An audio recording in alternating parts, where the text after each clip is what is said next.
My father's wedding to Sabrina should have been a blur of candles and music. Instead, it sharpened into one awful detail. The cracker I was nibbling tasted faintly nutty. By the time I realized, my tongue had begun to swell. "I need my EpiPen," I said, pushing back my chair. Sabrina, already halfway down the aisle, pivoted with a glossy smile that didn't reach her eyes. "Not today, Maya. I'm not letting you start some TikTok stunt at my ceremony." She flicked 2 fingers, and her brother Tony moved to sweep up the kids' phones. Murmurs rippled through the guests. I looked to my dad, Daniel. He wouldn't meet my eyes. "No drama," he said softly, as if that solved oxygen. 8 minutes, I told myself. The ER nurse who once taught me said that after the first signs, the clock is everything. My chest tightened. Heat pricked under my skin. Lila, my little sister, bolted toward me, but a bridesmaid stepped in her way with a practiced, brittle smile. "I'm not faking," I rasped. "Car, EpiPen, please." Sabrina glided closer, perfume sweet and suffocating. "You take one step toward that door," she whispered, "and I make a call about Uncle Raphael. One call. Immigration will handle him.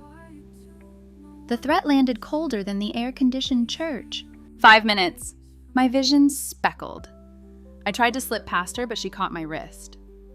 Across the room, Jenna, her daughter, stared at my face and whispered, "She's turning blue." "Phone's down," Sabrina snapped. "No one films this." 3 minutes. The world narrowed to a red rectangle by the kitchen entrance, a fire alarm behind glass. When Tony glanced away, I wrenched free and dropped to my knees, dragging myself across the slick tile. Sabrina's heels clicked behind me, sharp as metronome ticks. 1 minute. I slammed my elbow into the glass. The alarm shrieked. Sprinklers erupted, drenching silk and flowers alike. Somewhere, someone screamed my name. As sirens bled into the soundscape, the room tilted. The last thing I heard was Jenna's panicked voice.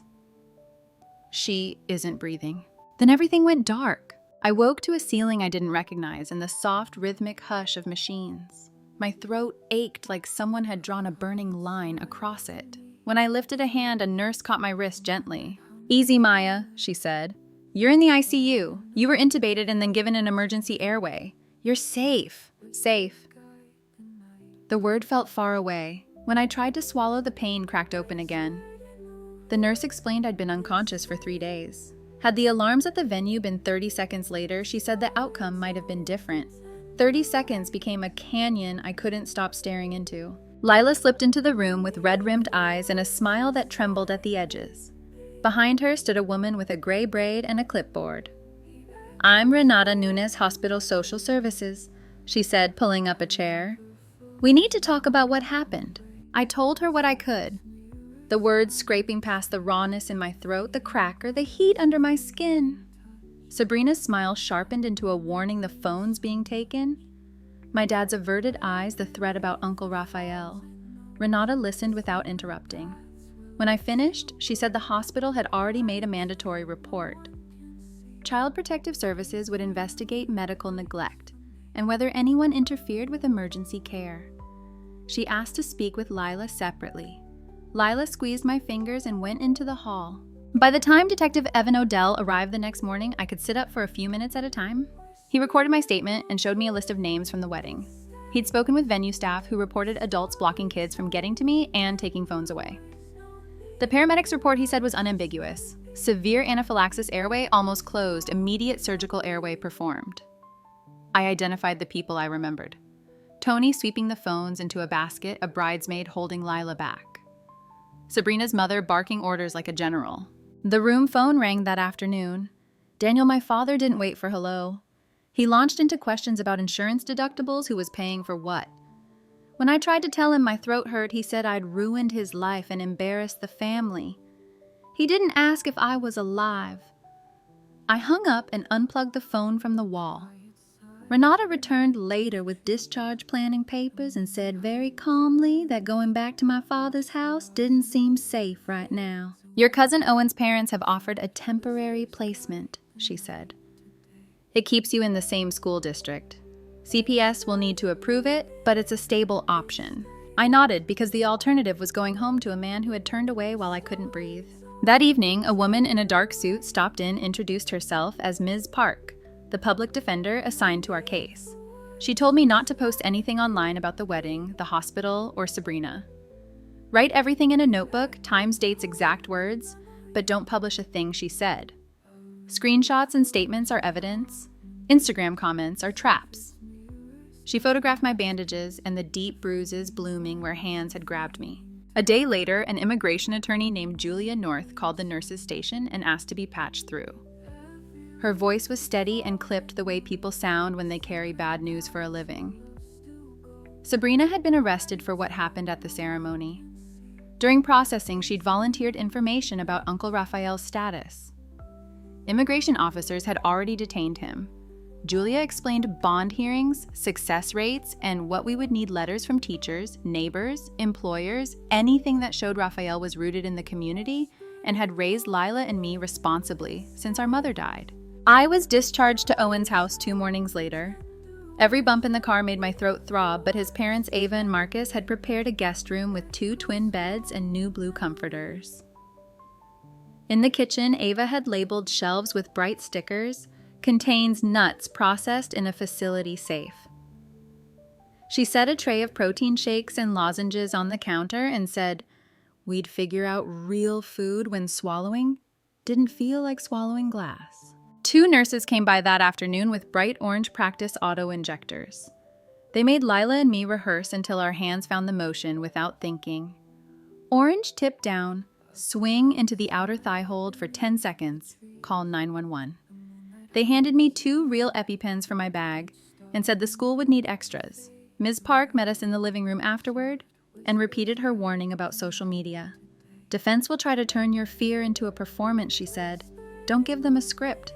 The school district sent a home instruction teacher with a laptop and assignments so I wouldn't fall behind. It felt strange to do calculus at Owen's dining table while my throat ticked with pain and the house hummed with someone else's routines. Laundry, a dog barking down the block, the scent of dish soap. Lila did her homework opposite me, chewing her pencil and looking at me like I might disappear if she blinked. News trickled in threads. Detective Odell confirmed he had the 911 call times and that they matched the fire alarm dispatch from the venue. Renata told me CPS had opened a formal investigation and would interview people who saw adults restraining children during the crisis. Julia sent a checklist for Raphael's bond packet and a sample letter template. I filled pages in the notebook Ms. Park gave me, trying to be precise. Writing down Sabrina's threat about Raphael felt like plunging my hand back into the moment it happened. The words came out cold. Maybe that's what the law needed. Near the end of the 2nd week, the school counselors scheduled a meeting about my return. We talked through a 504 plan, peanut-free seating staff trained on EpiPen's extra injectors, in the nurse's office and main office, and permission for me to enter through the front office to avoid crowds. Just hearing those guardrails made my chest loosen a fraction. I still flinched at the idea of cafeterias and communal snacks. Trauma doesn't disappear because someone posts a policy memo, but policies can hold the line when people won't. At night, Owen's house was quiet, except for the refrigerator's low buzz. Lila slept in the 2nd twin bed, her breath slow and even. I lay awake tracing the outline of the bandage at my throat and listening to the silence for something like proof that we were somewhere we could heal, that help would come if we called, that the next time my body betrayed me, adults in the room would choose oxygen over optics. It wasn't resolution, it was room to breathe. At Owen's house, time moved in careful inches. Mornings began with Ava's quiet knock, the clink of a tray, tea, protein shakes, lozenges, and a reminder to try speaking slowly so my throat wouldn't tear itself raw again. Lila set her homework opposite mine at the dining table, chewing the end of her pencil, glancing up every few minutes to check that I was still there. The house had a rhythm that wasn't ours. Laundry tumbling somewhere out of sight, a neighbor's dog announcing the mail, and for the first time in weeks, the background noise didn't sound like an alarm. Renata Nunes called to say the hospital's report had triggered a formal case. Child Protective Services would interview witnesses about what happened at the wedding. Adults blocking children. Phones confiscated, delays getting to my medication. Detective Evan Odell, steady and methodical, emailed a consent form, so he could pull my phone logs for the night of the ceremony. It helps lock the timeline, he said. I signed without hesitation. If silence had almost killed me, paper would keep me alive. The school counselor reached out next. She didn't ask if I was ready to return. She asked what would make it possible. We talked through a 504 plan, peanut-free seating in the cafeteria, staff trained on auto-injectors, extra EpiPens, staged in the nurse's office, and the main office permission to enter through the front to avoid crowds. She promised a staff training and a letter to families about severe allergies. Hearing someone describe guardrails and sentences with verbs will train, will stalk, will notify, loosen something between my ribs. Not everyone used verbs to help. A text arrived from my father, Daniel. If you don't stop spreading lies about Sabrina, I'm done. No more contact. It was the kind of message that tried to sound like consequence but felt like relief. I screenshotted it and filed it in the notebook Ms. Park, the public defender, had given me. Dates, times, exact words. Evidence is a story told in numbers. That night, the universe sent numbers of its own. Owen burst into the guest room with the guilty look of someone who knows he's bringing a grenade. My sister accidentally recorded something at the wedding, he said, already scrolling. The video was a chaotic smear of floor and ankles audio, loud and panicked children yelling for help, the fire alarm wailing, sprinklers coughing to life. A timestamp glowed at the bottom the same minute the 911 log would later show the dispatch went out. We saved the clip in 3 places: email, thumb drive, a cloud folder with a boring name because rich people don't have to be rich to make evidence disappear. The next morning, I went downtown to file a public records request for the 911 audio and dispatch logs. The clerk behind the glass spoke in a voice soft from repetition, 2 to 3 weeks longer if the queue is heavy. There was a rush fee, so I paid it. Buying time back never feels cheap. Bad luck came dressed as routine. The venue manager called to say their security system had overwritten the wedding footage 7-day retention automatic. Nothing personal. Maybe it was true. Maybe it was a script. Either way, it pressed the bruise. I wrote the date and the phrase 7 days in my notebook and underlined it until the paper thinned. CPS interviewed Lila a few days later. I paced Owen's backyard while they talked inside, rehearsing breath like it could be proof. When the social worker finally stepped out, she said, Lila's account matched other statements. Adults restraining kids, me trying to reach my purse.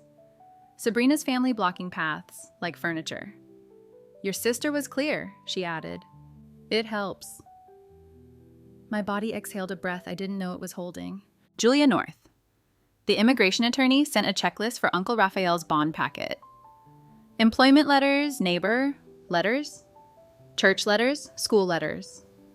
Evidence of roots and responsibility. We drafted templates and started calling. People said yes because Raphael had fixed their fences. Showed up at parent-teacher conferences, filled boxes at the food pantry on Saturdays, and because he had raised 2 girls who did their homework at the dining table even when the world tilted. Then came the arraignment. Sabrina stood in a gray suit, hair pulled back, the picture of composure that photographs well. She pleaded not guilty. The judge issued a no-contact order and conditions that on paper kept her body out of our orbit. As we left the courtroom, my father turned his back so fully, he might as well have been a door. Lila reached for his sleeve and he accelerated as if proximity could stain him. It felt like rejection and confirmation at once. When I got home, there was a voice message from Detective Odell. He'd obtained the 911 timestamps. He wanted permission to gather my call records for the day text logs. Anything that would map attempts to get help. I signed again. The law doesn't reward faith, it rewards receipts. It was past 11, a few nights later, when my phone buzzed with a direct message from Jenna, Sabrina's daughter. The girl who had said, "She's turning blue," when the room pretended not to see. There was a single line, "I'm sorry," and a voice memo. I pressed play, and Jenna's whisper unspooled into Sabrina's laugh. Then Sabrina's voice, crisp and unmistakable. A brag about threatening to call immigration on Raphael. While the little liar gasped my name and Raphael's name, clear as glass. 43 seconds. A confession, framed as a victory lap. My first impulse was to post it everywhere and let the internet do its furnace thing. Ms. Park's voice cut across the urge. Don't give them a script. I called her then, forwarded the file to Detective Odell with the time Jenna sent it. He replied in the morning, received secured adding to the evidence file. I set the phone down and felt my hands shaking not from fear, but from the shock of a weight shifting from the soft part of my memory onto something that could sit on a courtroom table and bear the stare of a judge. The school counselor called later that week to say a rumor mill had started in a parents' group. Words like dramatic and attention-seeking had sprouted like mold. She didn't tell me to ignore it. She offered scripts for the hallway and a place to enter school that wasn't a gauntlet. I tried half days. First period was all right, second was manageable, and then the cafeteria happened. The smell hit like a wall peanut butter 3 tables away. My lungs remembered drowning and staged a reenactment. The nurse guided me to her office, talking me down from the ledge of my own nervous system. Panic, she said gently. Not anaphylaxis. My brain believed her. My body needed time. 2 days later, we held the 504 meeting for real. The principal nurse and district coordinator walked through the plan while Ava took notes, like it was a second job, EpiPens in 3 locations. Written protocols in classrooms, no sharing rules, enforced a clearly marked peanut-free area, training for substitute teachers, emergency drill with an expired trainer pen. It felt bureaucratic and life-saving at once. Policies don't love you, but they don't need to. They just have to catch you when people don't. The cease and desist letter arrived next. Its legalese polished enough to function as a mirror. It demanded I stop defaming Sabrina and retract false allegations. Ms. Park didn't blink. Chaff, she said, snapping a photo for the file. Also a nice exhibit for witness intimidation. Meanwhile, CPS issued a preliminary finding medical neglect by a parent and emotional abuse during a life-threatening event. Daniel left voicemails at Renata's office repeating that I had manipulated everyone. Renata documented each call. Paper over performance always. Julia called with a date for Raphael's bond hearing. She didn't sugarcoat the numbers, success rates low, bond amounts high, but letters matter, and history matters. We fanned out on a Saturday and came back with pages. Bosses, teachers, neighbors, our pastor, the school counselor. All of them describing the man who had shown up for years, when he had no legal safety net and fewer hours in the day than he needed. We stapled, numbered, indexed, because even compassion needs a table of contents in court. The morning of the hearing, we left before sunrise. The immigration courtroom was cold and functional, the judge's face unreadable. Julia argued flight risk was low ties to community. Strong the harm of detention, ongoing and concrete. The government attorney invoked priorities in policy. When the gavel finally came down, the number was a cliff $75,000. Lila made it to the hallway before she broke, and I held her hair as she learned what grief does to a body with no insulin for shock. Outside, the sky looked ordinary in a way that felt insulting. Back home, we didn't speak for a while. Then we made a list with columns possible donors, GoFundMe drafts, church outreach, union contacts, selling what could be sold. Survival had turned into fundraising and paperwork, which is to say, survival had become American. Detective Odell called near the end of the second week with the kind of sentence that lets air back into a room. The lab had authenticated the audio Jenna sent, no edits, timestamps clean, and the 911 dispatch times lined up to the second. Combined with witness statements and the paramedics' report, he said the case was strong. He didn't promise outcomes. He promised to keep moving. Sometimes that's the only honest promise anyone can make. I started physical therapy for my voice and neck with a specialist who spoke in metaphors gentle enough to hold. You taught your body to sprint for oxygen, she said. We're teaching it to walk again. We did small exercises, sip, swallow, breathe patterns, humming scales that tickled the sutures. Progress felt unglamorous and sacred. At night, after Lila fell asleep, I recorded short logs on a secondhand camcorder Ava found at a yard sale. Not for court, not for the internet, just to get the story out of my head and into a container that didn't leak. I spoke to the red light about timestamps and training sessions, about the way panic feels like a stranger sliding a chair up to your table and announcing he lives here now. I told it about Jenna's courage in sending a recording that could rearrange her own life, about how I was trying to hold gratitude alongside anger without letting either one swallow the other. The counselor taught me grounded in the room tricks for when the cafeteria smell grabbed me by the lungs. Name 5 things you see, 4 you can touch, 3 you hear, 2 you smell, 1 you taste. I kept peppermints in my bag to give my mouth a job. "You're not fragile," she said at the end of one session. "You're calibrated. We'll adjust the dials." Meanwhile, Ms. Park reviewed the paper trail like a conductor with a score.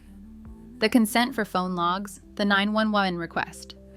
The venue's 7 days, the cease and desist.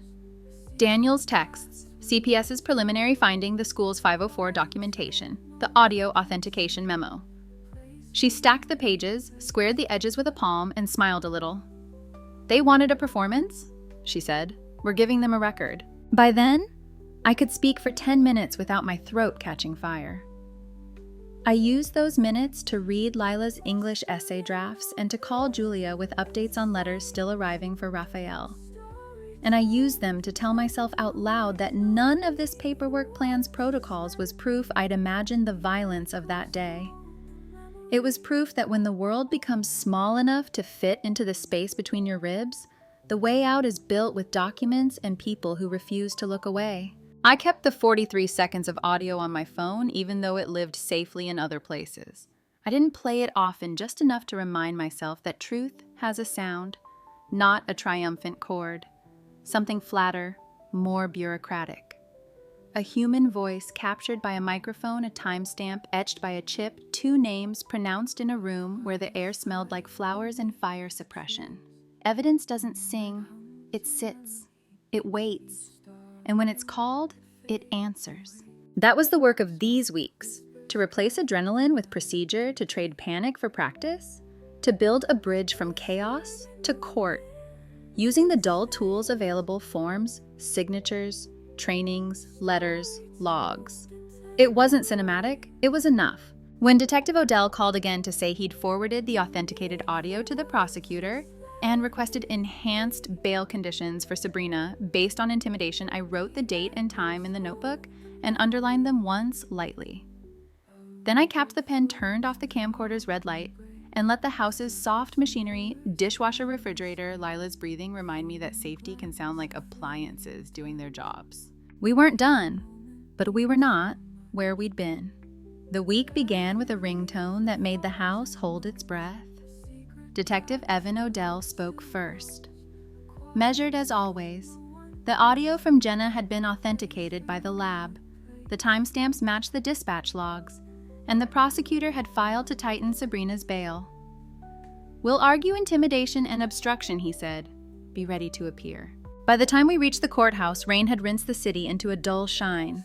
Ms. Park arranged our documents in quiet piles: phone logs, CPS notes, the 504 plan, the lab memo on the recording. In the adjacent corridor, I could hear Sabrina's heels counting down the distance. She entered in a sober suit, hair severe, the picture of control you hire a stylist to stage. The hearing unfolded like a series of switch flips. First, the EMT testified. When he arrived at the venue, my airway was nearly sealed. A field tracheotomy had been the only option. His voice didn't dramatize it. The facts did the work. Then Jenna took the stand, eyes fixed on the bench rather than on her mother. She explained recording the audio because someone needed to hear the truth. The prosecutor played the clip, the laugh, the threat to call immigration on Uncle Raphael, my name, and his spoken clearly. And the courtroom seemed to lean toward the sound. Sabrina's attorney fidgeted with his pen. The judge's mouth tightened almost imperceptibly. Rulings came briskly. No contact reaffirmed, an expanded, explicit ban on indirect contact through third parties, curfew GPS monitor, and a warning that any tampering with witnesses or evidence would mean immediate custody. The gavel sounded small, but it rearranged the air. On our way out, Sabrina stared past me as if I were a reflective surface she refused to see herself in. Daniel, my father, kept his distance, orbiting the hallway like a satellite that had lost its signal. It hurt less than I expected.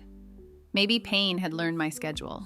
2 days later, Daniel texted from a number I didn't recognize.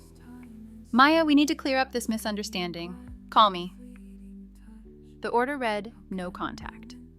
I screenshotted, forwarded it to Odell, and put the phone face down. Ms. Park reminded me that reporting violations wasn't pettiness. It was structure. Boundaries are just rules with paperwork. While the criminal case clicked forward, the immigration case tried to steamroll us. Julia North filed a motion to reconsider Raphael's bond, attaching a stack of letters that could have braced a bridge. His foreman writing about 8 years of perfect attendance, the church describing Saturday mornings at the food pantry, teachers explaining how he'd shown up for conferences and IEP meetings, neighbors recalling how he fixed a fence for free. She added the audio transcript to show the threat wasn't abstract. It had been deployed as leverage while I couldn't breathe. The bond redetermination hearing happened in a courtroom that looked allergic to comfort. Julia argued community ties, steady employment, and minimal risk. The government attorney recited priorities like a catechism. After a pause that stretched the length of a life, the judge reduced the bond from $75,000 to $15,000. It was still a mountain, but someone had carved switchbacks into the rock. We moved fast. Owen's parents, Ava and Marcus, opened a community fund at the credit union. Our church organized a bake sale that stretched into a weekend festival. Neighbors donated cash and gift cards. Raphael's boss sent a cashier's check. Ava and Marcus took out a small loan to close the gap. By the third evening, the total reached the number on the court form. I held the receipt like it might vanish if I blinked. Julia drove the paperwork over herself. 3 days later, we waited outside the detention center under a sky that couldn't decide between blue and gray. Raphael walked out in borrowed clothes and ankle monitor blinking at his cuff. Lila ran first. I followed slower, careful of my throat and the way crying makes it feel like a scraped instrument. Raphael held both of us, whispering in Spanish that we were okay, that we had done this without breaking ourselves. He made us promise again to stay within the law. I nodded. Revenge feels hot, but it leaves you in the cold. Back at the house, life refit itself around the new shape of our days. CPS finalized our kinship placement with Owen's family for at least 6 months and hinted it could be extended. The report cited medical neglect by a caregiver and emotional harm during a medical emergency. Daniel would have to complete parenting classes and anger management before any supervised visit could be considered. Lila twisted a napkin in her hands when Renata Nunez explained it. Loss is loss, even when the person you're losing is the one who let you go. School became less of a cliff. The 504 plan turned into visible things, extra EpiPens labeled and placed in the nurse's office main office and my homeroom teacher's desk, a peanut-free section with clear signage, a staff training where the nurse made every adult practice with a trainer pin, a protocol taped inside classroom closets for substitutes. The first time we ran a drill with an expired autoinjector on a practice pad, I shook anyway. The second time, my hands remembered what to do before my brain did. I started carrying peppermints to trick my body into breathing when panic pressed its thumb on my lungs. The counselor had me list 5 things I could see, 4 I could touch, 3 I could hear, 2 I could smell, 1 I could taste. It sounded childish until it worked. Sabrina's lawyer sent another letter with words like defamation and malice. Ms. Park photographed and filed it as Exhibit A in the ongoing saga of intimidation. Meanwhile, the prosecutor, Graham Oates, a name I'd only heard in updates, declined to offer further plea deals after Sabrina's team rejected the first 2. We'll go to trial, Ms. Park said, closing the folder with a precise thud. It will take time and it will be tedious. That is not the same as losing. I measured time and calendars taped to the fridge red, for court dates green, for therapy blue, for school purple, for Raphael's check-ins with immigration. The house sounded like safety dishwasher refrigerator, Lila's homework timer chirping every 40 minutes. At physical therapy, I worked on voice and swallowing with a clinician who believed in the holiness of small gains. We practiced humming scales that made the sutures itch and sip-breathe, patterns that slowly became automatic. Your body is recalibrating, she said. Be patient with the dials. Jenna messaged once more, short and cautious. If they call me, I won't lie. I thanked her without asking for anything else. It wasn't fair to put the weight of our case on a teenager's back, but the truth is sometimes built on the smallest brave thing someone does in a quiet room. One morning, Renata called with good news tucked inside official phrasing. The judge had granted an extension of the no-contact order and added a specific clause about electronic monitoring and curfew compliance, citing the authenticated recording and prior intimidation. That same afternoon, Daniel tried another end run, calling Owen's house phone during dinner. Marcus answered, thanked him for the call, and said all communication had to go through counsel. Daniel hung up. The silence he left behind felt better than any apology he could have offered. I started sleeping through the night again, not every night, but enough to remember what morning feels like when it's not a recovery from battle. On those mornings, I would wake before the alarm and listen to the house, the small machines doing their jobs, the world continuing, and feel a thin seam of steadiness stitch itself under my ribs. The scar on my neck remained a bright line, a sentence my body would keep speaking. It didn't ask for pity. It asked for precautions, which is a quieter thing. As trial prep accelerated, Ms. Park ran me through direct and cross like a coach. We practiced answers that were accurate and brief, the difference between I felt and I saw how not to let a question smuggle in an accusation. I hated rehearsing the story again and again, but each repetition sanded down a splinter. When I slipped, Ms. Park would tap the page and say, "Fact, not flourish. The truth doesn't need adjectives." Raphael found part-time work with his old boss while wearing the monitor, checking in as ordered. Building a file of compliance notes, Julia said we'd want later. He came home tired and grateful, and sometimes he brought empanadas from a bakery owned by a friend of a friend who refused to take our money. We paid anyway. Dignity is reciprocal. On the last Friday of the month, we had a final status hearing before the trial date would be locked. The judge asked about discovery and witness lists. Odell reported that the audio chain of custody was intact, the 911 records certified, and witness interviews complete. Sabrina's lawyer tried to exclude the recording. The judge denied the motion. A new set of dates appeared on my calendar in thick red ink. I drew a box around them and wrote, "We keep going." That night after Lila fell asleep, I sat at the dining table with the camcorder Ava found at a garage sale. The red light blinked, and I talked to it the way I had been doing for weeks.